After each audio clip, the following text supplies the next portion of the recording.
सब। तो फ्रेंड्स, आज करने वाले हैं सिविक्स क्लास 10 का चैप्टर नंबर 1 पावर शेयरिंग। काफ़ी ज़्यादा इंपॉर्टेंट चैप्टर, काफ़ी ज़्यादा मतलब ईजी चैप्टर है, काफ़ी ज़्यादा छोटा चैप्टर है। पूरी आपकी बुक में सबसे स्मॉल चैप्टर यही है। इसमें मेनली बताया गया है पावर शेयरिंग होती क्या है, इसके फॉर्म्स क्या होते हैं, और 2 केसेस वैल्यू और श्रीलंका के केस पढ़ने हैं आपको। ख़त्म, बस इतना पढ़ना है आपको, ठीक है। तो देखो, पावर शेयरिंग मतलब क्या होता है? पावर को शेयर कर देना। क्या होता है? पावर को शेयर कर देना है कि जैसे एक सेंटर में पावर नहीं रखती है, अनेक सेंटर में पावर बांट दी जाती है। ओके, इसे कहते हैं पावर शेयरिंग। जैसे हमारे इंडिया में क्या है, सेंट्रल गवर्नमेंट भी है, स्टेट भी है, लोकल भी है। तो ऐसे क्या किया हम लोगों ने कि पावर को बांट दिया है ना। जैसे कि लेजिस्लेचर है, एग्जीक्यूटिव है, जुडिशरी है, तो पावर्स क्या बटी हुई है। कोई भी एक पार्ट ऑफ द गवर्नमेंट अपनी कह सकता है 100% पावर नहीं दिखा सकता। मतलब 50% यहाँ पे है, 27 यहाँ पे है, तो 30 यहाँ पे भी है। यानी कि हर एक अपने यूनिट के पास अपनी अलग अलग पावर है। पावर ऑफ ज्यूरिडिक्शन, यानी कि कॉन्स्टिट्यूशन में बताया गया है कि किसके पास कितनी पावर है, ये आपको याद रखना है, ठीक है। अच्छा जी, अब एक सवाल आता है कि पावर शेयरिंग किसी कंट्री में होना ज़रूरी क्यों है ना। तो हम पढ़ने वाले हैं उसी के बारे में, लेकिन उसको पहले हम देखते हैं बेल्जियम और श्रीलंका जो कंट्री है उनके ही केसेस के आधार पर जानेंगे पावर शेयरिंग का मतलब क्या होता है, ठीक है। चलो, फर्स्ट ऑफ ऑल हम देखते हैं बेल्जियम का केस। देखो, बेल्जियम क्या थी? एक छोटी कंट्री थी, है ना। मान लो इतनी सी है बस, ठीक है, मान लो इतनी सी है। अब उसी इतनी सी कंट्री में 3 कम्युनिटी के लोग रहते हैं। कौन कौन से रहते हैं, याद कर लेना। फ्रेंच, जर्मन और डच। डच के रहते हैं 59% इन बेल्जियम, ठीक है। बेल्जियम बात कर रहे हैं अभी हम। फ्रेंच के रहते हैं कितने रहते हैं फ्रेंच के? 40% है ना। और जो जर्मन है वो रहते हैं 1%। तो सबसे ज़्यादा किसकी है यहाँ पे? डच की, उसके बाद फ्रेंच की, उसके बाद इसकी जर्मन की। अब हुआ क्या कि 1950 से लेकर 1960 तक जो ये कम्युनिटी थी ना, इनकी में क्या हुई? इनकी जो क्या होगी, टेंशन्स होगी। क्या होगी? टेंशन मतलब मतभेद। क्या हो गया? मतभेद क्यों हो गए? उसका कारण ये था कि जो फ्रेंच थे और जर्मन थे, उन्हें लग रहा था कि डच के पास अभी पावर ज़्यादा है, और फ्यूचर में क्या पता कि इनके पास ज़्यादा पावर आ जाए और ये अपना अलग ही कंट्री में रूल बना ले और हम लोगों को भगा दें। तो इनके बीच में ये टेंशन आने लगी। और एक कारण और था कि इकोनॉमिक डिस्पैरिटी भी थी, यानी कि पैसे का मतभेद, है ना, ज़्यादा राइट्स उन्हें दिए जाते थे। तो ये सारी क्या थी ये टेंशन्स थी। अब क्या है, तो लिखा है द डच लैंग्वेज को 40 बता दिया मैंने आपको। अब है the rich and powerful minority French speak minority benefited and for economical development and education. समझ में आया? इकोनॉमिक डेवलपमेंट लग रहा था कि ज़्यादा है उन लोगों को, एजुकेशन ज़्यादा मिल रही है। फ्रेंच और जर्मन को क्या नहीं हो रहा है? फ्रेंच जर्मन को कम मिल रही है एजुकेशन भी, डेवलपमेंट भी, बट जहाँ पे डच लोगों को ज़्यादा सुविधाएं मिल रही हैं। तो क्या टेंशन बढ़ने लगी उनके बीच में। अब क्या हुआ? अब टेंशन को कम करने के लिए बेल्जियम की गवर्नमेंट ने 4 क्या हुए स्टेप्स उठाए। 4 कितने हुए? 4 स्टेप्स, ठीक है। बट उसके पहले ये देख लो कि बेल्जियम की गवर्नमेंट ने कितनी बार अपने कॉन्स्टिट्यूशन को अमेंड किया। कितनी बार किया कॉन्स्टिट्यूशन को अमेंड? 4 बार। यानी कि उनकी गवर्नमेंट ने 4 बार कॉन्स्टिट्यूशन को क्या किया, उसमें चेंजेस लाए, यानी कि कुछ कह सकते हो कि रूल्स में कुछ चेंजेस लाए। तो उन्हीं चेंजेस को आपको याद करना है। उसका नाम रख दिया हमने अकोमोडेशन इन बेल्जियम। ये रहा आपके सारे पॉइंट्स, इसको आपको याद करना पड़ेगा, ठीक है, क्योंकि ये आपको डायरेक्ट क्वेश्चन आ जाता है कि राइट द मतलब what is the accommodation Belgium, right 4 points, ठीक है। ऐसे क्वेश्चन आ जाते हैं आपके, लॉन्ग क्वेश्चन आ जाते हैं, short question, very short question. तो आपको ये याद करना पड़ेगा। शॉर्ट है, कुछ नहीं है, इतना याद रख लो कि पहला जो स्टेप था वो ये लिया गया था कि चाहे वो डच हो और चाहे वो फ्रेंच हो, सेंट्रल गवर्नमेंट का कुछ पावर स्टेट गवर्नमेंट के पास रहेगी। किसके पास रहेगी? स्टेट गवर्नमेंट के पास, ठीक है। ये पहला पॉइंट था। दूसरा पॉइंट ये था कि आपका बेल्जियम की कंट्री क्या है, बेल्जियम कैपिटल क्या है? ब्रुसेल्स में उल्टा था इसका, ठीक है। ब्रुसेल्स की मतलब याद नहीं करना आपको, इतना समझ लो। ब्रुसेल्स में 80% क्या थे? 80% क्या थे? फ्रेंच वाले, ठीक है, फ्रेंच वाले। और 20% क्या थे? डच वाले। तो यहाँ पे उल्टा था, यहाँ पे डच वाले को टेंशन थी। तो ऐसे सब देखते हुए जो गवर्नमेंट थी बेल्जियम की, उन्होंने मतलब कह लिया निर्णय लिया कि बेल्जियम में क्या करेंगे हम, क्या किया कि बेल्जियम और ब्रुसेल्स में दोनों ही क्या है, एक कंट्री कैपिटल, दोनों ही कंट्री कैपिटल में मिनिस्टर्स इक्वल रहेंगे, मिनिस्टर्स इक्वल रहेंगे, यानी कि चाहे बेल्जियम से लड़ रहा हो मतलब इक्वल रहेंगे ना, मतभेद किसी के साथ नहीं होगा, चाहे ना फ्रेंच हो चाहे वो डच हो। जैसे 30% मिनिस्टर्स हैं फ्रेंच के पास, तो 30% ही रहेंगे किसके पास, डच के पास, और 30% रहेंगे जर्मन के पास। ये था सबसे बड़ा क्या था, अमेंडमेंट ऑफ कॉन्स्टिट्यूशन। अब थर्ड पॉइंट क्या, थर्ड पॉइंट ये था कि उन्होंने क्या किया, ब्रुसेल्स को क्या दे दी, एक सेपरेट गवर्नमेंट दे दी, क्या दे दी, सेपरेट गवर्नमेंट। ब्रुसेल्स के पास क्या होगी, सेपरेट गवर्नमेंट होगी, जिसका नाम रख दिया उन्होंने, जिसका नाम कम्युनिटी गवर्नमेंट नहीं था, वो तो थर्ड टायर थी, ये थर्ड टायर थी। तो क्या किया कि अलग क्या दे दी, एक नए अलग सेपरेट गवर्नमेंट दे दी, उसके पास इक्वल रिप्रेजेंटेशन ऑफ मिनिस्टर्स थे, बहुत कम्युनिटीज़ के पास, फ्रेंच हो चाहे डच हो, ठीक है, ये हो गया। और सबसे बड़ा खेल ये खेल दिया उन्होंने कि कम्युनिटी गवर्नमेंट का इंट्रोड्यूसन करा दिया। क्या कर दिया, कम्युनिटी गवर्नमेंट, यानी कि ऐसी गवर्नमेंट जो केवल लैंग्वेज, एजुकेशन और कल्चरल, ठीक, कल्चरल, लैंग्वेज और एजुकेशनल के ही मैटर पे वो क्या करेगी, एक्शन लेगी। तो ये सबसे बड़ा 4 अमेंडमेंट्स थे बेल्जियम के, जिससे क्या किया, जिससे उनके जो दोनों कम्युनिटीज़ थे फ्रेंच, डच, जर्मन, इनके बीच में पीस यानी कि सुख शांति बनाने में एक अहम भूमिका निभाई। किसने कॉन्स्टिट्यूशन को चेंज मतलब अमेंड करने में, ठीक है। अच्छा जी, अब बेल्जियम का ही उल्टा केस ले लो, किसका, बेल्जियम का उल्टा केस लो, श्रीलंका। श्रीलंका के पास क्या था, श्रीलंका के पास सब कुछ था, बट क्या ना था, पावर शेयरिंग नहीं था। श्रीलंका में होता क्या था, श्रीलंका में एक टर्म यूज किया जाता है, मेजोरिटेरियनिज्म, यानी कि जहाँ पे एक कम्युनिटी, एक रिलीजन और एक समुदाय को ज़्यादा पावर दी जाती है, उसे कहते हैं मेजोरिटेरियनिज्म। क्या कहते हैं, मेजोरिटेरियनिज्म, ठीक है। चलो अब देखो श्रीलंका में देखो क्या था, हम आते हैं थोड़ा सा पीछे, ये देखो ये है लिखा है majoritarianism in Sri Lanka become an independent country in 1948, यानी कि श्रीलंका जो कंट्री थी वो 1948 में इंडिपेंडेंट स्वतंत्र हो गई, क्या होगी, स्वतंत्र हो गई, इतना याद रखना है आपको। अब देखो समझो शॉर्ट में हुआ क्या था, श्रीलंका में 2 कम्युनिटीज़ थी, ठीक है, एक था सिन्हालास और एक थे तमिल्स।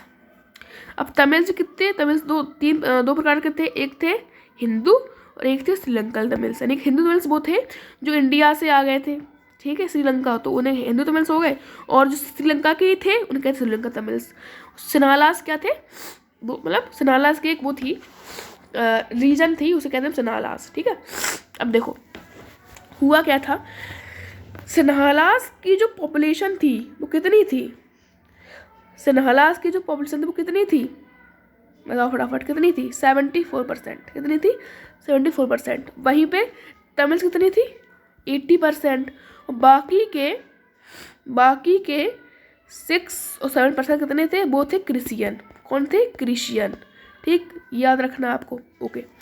अब देखो अब श्रीलंका गवर्नमेंट करती क्या है, एक 1956 एक ऐसी डेट है जिसने श्रीलंका की कंट्री को मतलब चेंज कर दिया पूरी तरीके से। इस डेट को, इस ईयर में एक एक्ट पास किया गया, क्या किया गया, एक एक्ट पास। उस एक्ट में ये था कि श्रीलंका गवर्नमेंट सिन्हाला को ऑफिशियल लैंग्वेज डिक्लेयर कर रही थी, सिन्हाला लैंग्वेज थी, उसको क्या कर दिया, पूरी ही कंट्री श्रीलंका का नेशनल यानी कि क्या कर दिया, ऑफिशियल लैंग्वेज कर दी, ऑफिशियल लैंग्वेज, यानी कि पूरी कंट्री में केवल एक भाषा ही का ज़्यादा मुख्य क्या होगा, वो सिन्हाला। अब इससे क्या हुआ, तमिल थे जो, उनको ये बात हजम नहीं हुई, उन्हें लगा कि पूरी कंट्री सिन्हाला ही हो गया लैंग्वेज, फिर हमारा क्या होगा। तो उन्होंने डिमांड की कि मतलब अगर आपने इस मतलब इस लैंग्वेज को दी है प्रायोरिटी, तो मेरी गवर्नमेंट मतलब मेरी लैंग्वेज को भी प्रायोरिटी दो। अगर तुमने सिन्हाला को बनाया ऑफिशियल लैंग्वेज, तो तमिल को बनाओ ना, दोनों को बनाओ। बट लैंग्वेज जो श्रीलंका की जो गवर्नमेंट थी वो नहीं मानी, तो क्या हुई, टेंशन बढ़ने लगी उनके बीच में। उन्होंने दूसरी डिमांड ये की कि हमारा क्या दो, रीजनल ऑटोनॉमी दो। क्या दो, रीजनल ऑटोनॉमी, यानी कि ज़्यादा हमारा एक अलग से क्या दे दो, रीजन दे दो, क्या दे दो, रीजन्स दे दो, और राइट्स दे दो। क्या दे दो, राइट्स, यानी कि अधिकार दे दो ज़्यादा से ज़्यादा, कि हम भी इस कंट्री में रह सके। बट श्रीलंका गवर्नमेंट क्या थी, वो नहीं मानी फिर से। अब उन्होंने लास्ट बार एक और डिमांड की, बस एक आखिरी बार क्या की, कि हमें सेपरेट इलाम दे दो। क्या दे दो, सेपरेट इलाम, यानी इला मतलब क्या होता है, स्टेट, मतलब हमारा एक अलग स्टेट दे दो जिसमें हम ओनली तमिल्स रह सकते हैं। तुम अपने अलग कंट्री, मतलब तुम अपने अलग में अलग रहो, हम अलग रहते हैं। लेकिन श्रीलंका गवर्नमेंट मतलब उन्होंने कुछ नहीं सुनी उनकी। हुआ क्या, कुछ नहीं होना था, क्या कन्फ्लिक्ट हो गया। क्या हो गया, कन्फ्लिक्ट जिसे कहते हैं हम सिविल कन्फ्लिक्ट। क्या कहते हैं, सिविल कन्फ्लिक्ट, कि एक ही कंट्री में दोनों, मतलब एक ही कंट्री के पीपल में क्या हो जाए, लड़ाई हो जाए। बहुत बड़ी, मतलब बहुत बुरी होती है सिचुएशन, क्योंकि कंट्री में ही लोग सुख शांति रह पा रहे हैं, तो दूसरी कंट्री तो मतलब वो तो फिर मजा उठाएगी ही एक कंट्री का। कब ये एंड हुआ था, याद रखना है, 2009 में एंड हो गया था ये, ठीक। 2009 में एंड हो गया, मतलब 1960 से साथ चला था ये, और 49 ईयर्स तक चलता रहा था ये, ठीक है। बहुत बड़ा मतलब हुआ था ये, ठीक है। तो आपको याद रखना है कि क्या हुआ था फिर, सिविल वॉर या फिर सिविल वॉर कह सकते हो इसे आप, या फिर सिविल फाइट, ठीक। बस ये था इन दोनों कंट्री के केसेस। अब हमने इससे क्या कंक्लूजन निकाला, हमने इससे ये कंक्लूजन निकाला कि बेल्जियम में मतलब पहले क्या थी, टेंशन आ गई, लेकिन उन्होंने संभाल लिया और पीस बेल्जियम में डेवलप हो गया। श्रीलंका में क्या था, उल्टा हो गया, वहाँ पे लड़ाई हो गई, सीधा क्या हो गई, लड़ाई हो गई। यानी कि पावर शेयरिंग बहुत ज़्यादा इंपॉर्टेंट है, हमें ये पता चला गया इन दोनों कंट्रीज़ के आधार पर। अच्छा जी, अब एक क्वेश्चन बनता है PYQ, मतलब बहुत बार आ चुका है, कि वही list any 2 feature of Belgium accommodation, ठीक, फीचर ऑफ बेल्जियम अकोमोडेशन। तो लिख देना क्या था वही तो था, the central government power is divided into central, मतलब स्टेट गवर्नमेंट के पास दी गई, और बेल्जियम के पास सेपरेट गवर्नमेंट थी, जिसमें इक्वल मिनिस्टर थे दोनों कम्युनिटीज़ के पास, ठीक है। और एक कम्युनिटी गवर्नमेंट बनाई गई जिसको क्या करेगी, वो education, language, cultural related issue पे ध्यान देगी, ठीक। ये सारे क्या हो गए, फीचर्स हो गए उसके। अच्छा, ये ख़त्म हो गया हमारा। अब एक बहुत ज़्यादा इंपॉर्टेंट क्वेश्चन बनता है, why power sharing is desirable. Direct question क्या आ जाता है, कभी कभी बहुत, मतलब 2-3 मार्क्स के लिए आ जाता है डायरेक्ट, डिज़ायरेबल। देखो इसके 2 पॉइंट्स होते हैं, एक तो होता है प्रूडेंशियल, एक होता है आपका प्रूडेंशियल, लिख लो प्रूडेंशियल, और एक होता है आपका मोरल रीजन, ठीक। क्या होता है, मोरल रीजन। प्रूडेंशियल में क्या होता है, मतलब प्रूडेंशियल मतलब होता है कि किसी भी कंट्री के लिए बेनिफिशियल होता है। तो क्या करता है, एक तो करता है इट डीपन्स डेमोक्रेसी, यानी कि डेमोक्रेसी को ज़्यादा अच्छा, मतलब बेहतर बना देता है। दूसरा क्या है, दूसरा पॉइंट है, it helps to reduce conflict, या फिर फाइट्स अमोंग डिफरेंट ग्रुप्स, या फिर डिफरेंट पीपल कह सकते हो आप, एक ही बात है वो। और मोरल में रीज़न क्या है, कि हमें शिक्षा मिलती है, इससे शिक्षा ये मिलती है कि पावर शेयरिंग क्या है, power sharing is spirit of democracy, यानी कि आत्मा है डेमोक्रेसी। पावर शेयरिंग नहीं है तो वो डेमोक्रेसी नहीं कहलाएगा, वो कंट्री, वो देश, ठीक। चलो ये हो गया हमारा। अब देखो आपके लिए कुछ इम्पोर्टेंट क्वेश्चन आंसर लाया हूँ, वो देख लो फटाफट। What do you mean by system of equivalence, ये वही। अब देखो हाँ ये आपका टॉपिक रह गया है। पावर सेटिंग के फॉर्म्स देख लो। फॉर्म्स क्या होते हैं पावर सेटिंग की? सिंपल फॉर्म्स क्या होते हैं ये हम बताया था, वर्टिकल हॉरिजॉन्टल। ठीक, अब देखो फेडरलिज्म चैप्टर पढ़, आप वर्टिकल पावर सेटिंग पढ़ोगे।